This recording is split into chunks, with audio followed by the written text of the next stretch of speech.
Assalamualaikum warahmatullahi wabarakatuh.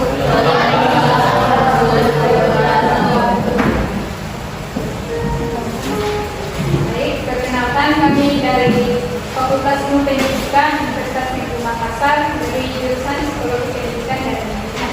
Pada kesempatan kali ini kami akan memberikan layanan bimbingan klasikal pada bidang karir. Mohon maaf sebelumnya kami meminta waktu adik-adik paling lama 30 menit.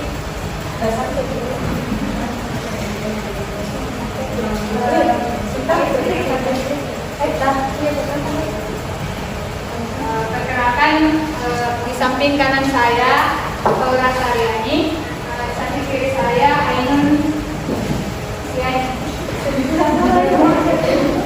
Saya Indra Cinta.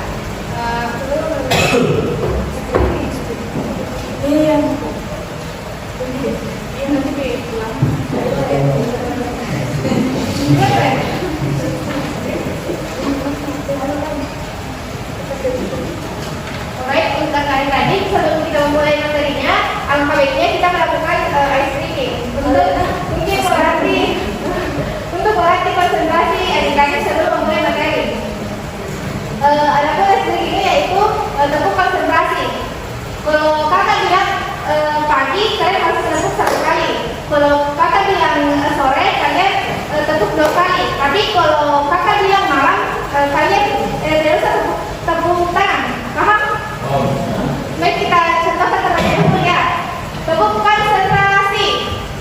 Pagi, sore, malam. Oke, kita lagi. Tepuk konsentrasi. Malam. Pagi, sore, pagi, malam.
tadi saya mungkiri sekarang ini beberapa perusahaan akan menerima lowongan pekerjaan itu yang mungkin dari kayak lulusannya 1, S2 maupun di atasnya.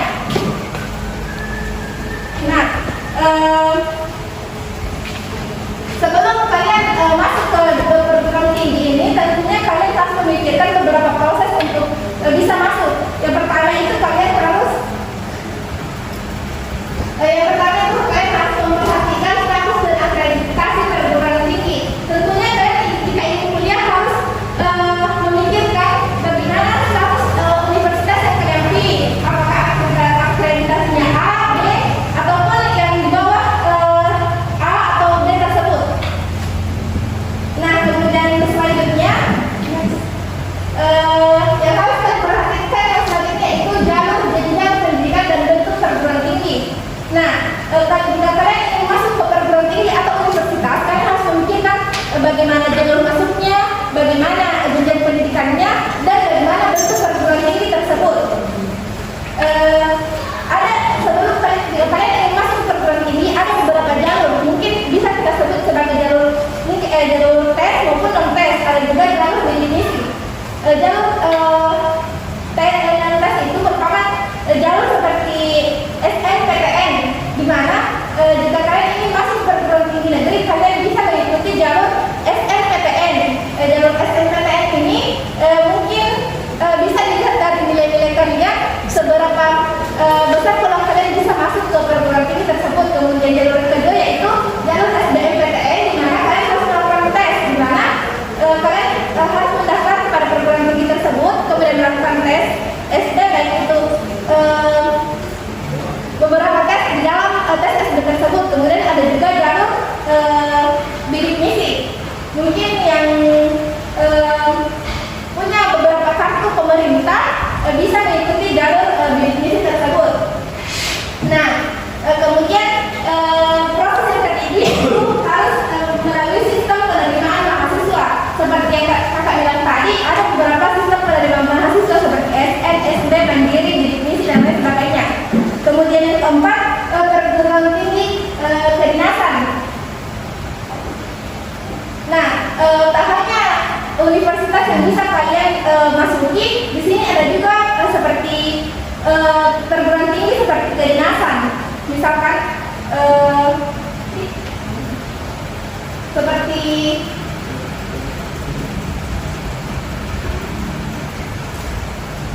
ada berbagai perguruan tinggi kedinasan, baik itu di Sulawesi Selatan maupun di luar provinsi Sulawesi Selatan. Kemudian yang kelima, hal penting yang harus kalian ketahui untuk ingin masuk ke dunia perguruan tinggi, yaitu yang pertama fokus ke keinginan primer, di mana kalian harus memikirkan bagaimana cita-cita kalian sebelum masuk ke perguruan tinggi. Apakah jurusan yang kalian pilih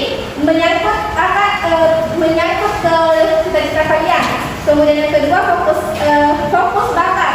Pilihan jurusan kalian itu harus memikirkan bagaimana bakat, minat, apakah bakat dan minat kalian ini bisa dibawa ke jurusan yang kalian pilih. Kemudian yang ketiga itu fokus ke penjurusan bidang studi. Nah, fokus ke jurusan bidang studi ini harus kalian prioritaskan itu, di mana bakat, minat, dan cita-cita kalian harus terhubung dalam satu itu. Nah, kemudian yang terakhir yaitu fokus kemampuan. Nah, sebelum kalian memilih jurusan, kalian harus berpikir bagaimana kemampuan kalian di jurusan tersebut. Apakah kalian bisa melaluinya, ataukah mungkin kalian akan berpikir dua kali jika harus memilih jurusan tersebut.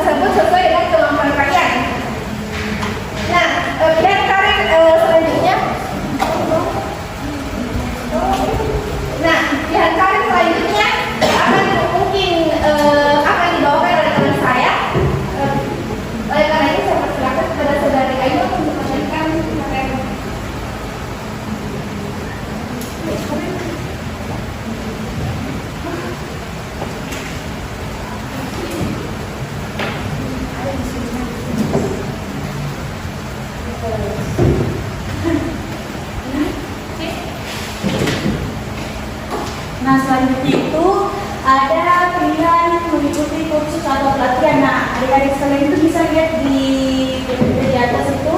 Yang pertama itu ada kursus atau satuan pendidikan luar sekolah yang terdiri atas sekumpulan warga masyarakat yang memberikan pengetahuan, keterampilan dan sikap mental tertentu bagi pelajar.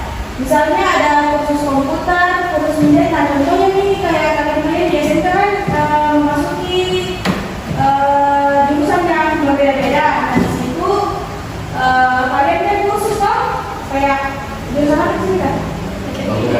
Kayak arsitek. Nah arsitek. Nah di situ tuh kalau misalnya kalian mau masuk kerja itu bisa pilih jurusan arsitek lagi selanjutnya. Karena kan kalau misalnya dulu itu harus cari jurusan yang sesuai dengan kalian tapasnya di SMK toh. Jadi kalian itu bisa mengembangkan lewat kuliah di jurusan arsitek. Nah selanjutnya itu pada dasarnya.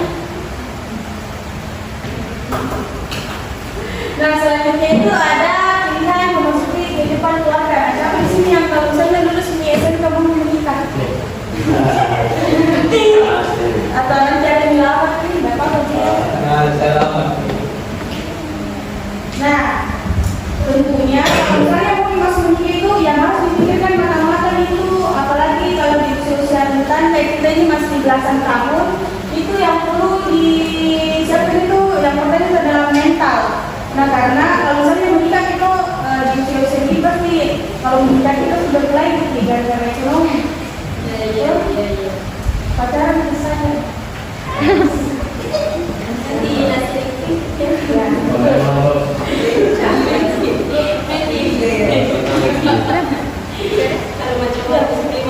Nah, selain itu pasti yang hari ini kalau misalnya mau menikah itu pasti yang disiapkan itu ekonomi, uang, terus karena mama lampanan yang biasa. Yang untuk lagi dua itu kalau misalnya mau masuki nanti kehidupan keluarga itu yang paling disiapkan juga mentalnya kalau misalnya mau melamar di keluarganya perempuan itu pasti di dan itu sama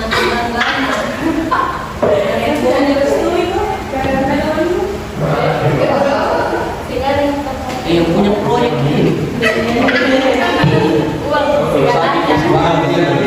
Nah, selanjutnya kalau untuk perempuan itu kalau misalnya kita mau di usia muda pasti kalau misalnya ada yang mana pusing kok nggak masih umur jembar umur ya? Terus itu kalau misalnya mau punya anak pusing umur, kasihan mereka punya anak dia sukses. Jadi kalau misalnya mau SMK mau kuliah atau mau kehidupan keluarga itu harus dipikirkan matang karena nggak gampang. Yang besar ada tanggung jawabnya dan bawa semua dalam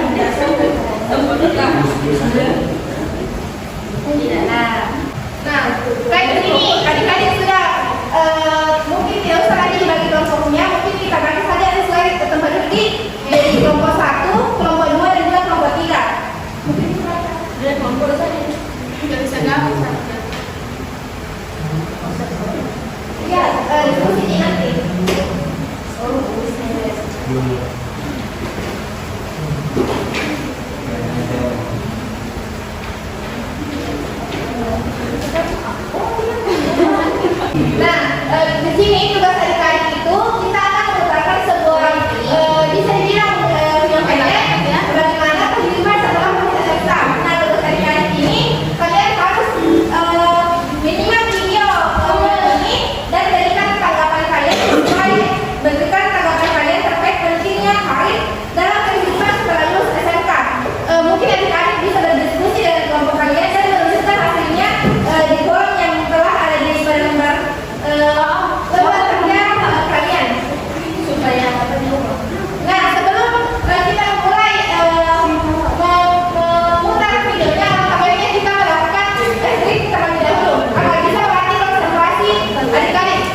gunanya.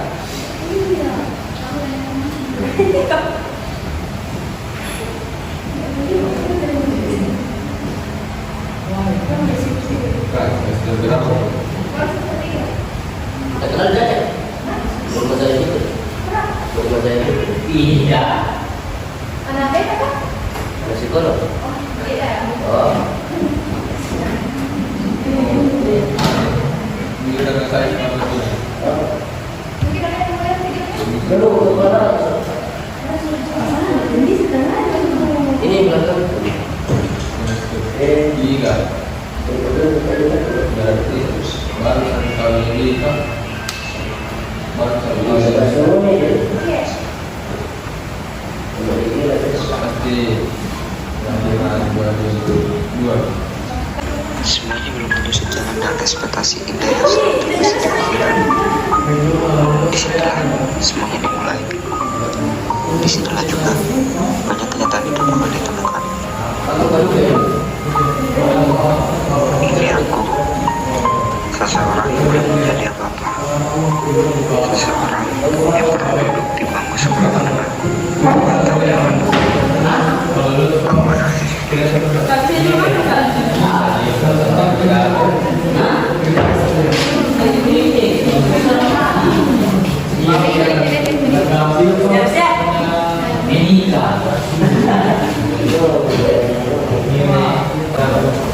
Baiklah, mungkin adik-adik bisa paham video tadi. Kita ada kita, mungkin ada yang sebagian paham, ada yang tidak. Oke, baiklah. Kemudian setelah itu saya harus menuliskan tanggapan kalian sesuai dengan diskusi kelompok kalian. Berikan tanggapannya. Bagaimana kehidupan setelah SMK? Bagaimana pendapat kalian berdasarkan film tadi? Kehidupan setelah SMK. Nanti bisa dimulai. Tadi aku mention soalnya jam ini. Nah, baik, banyak tahu ini.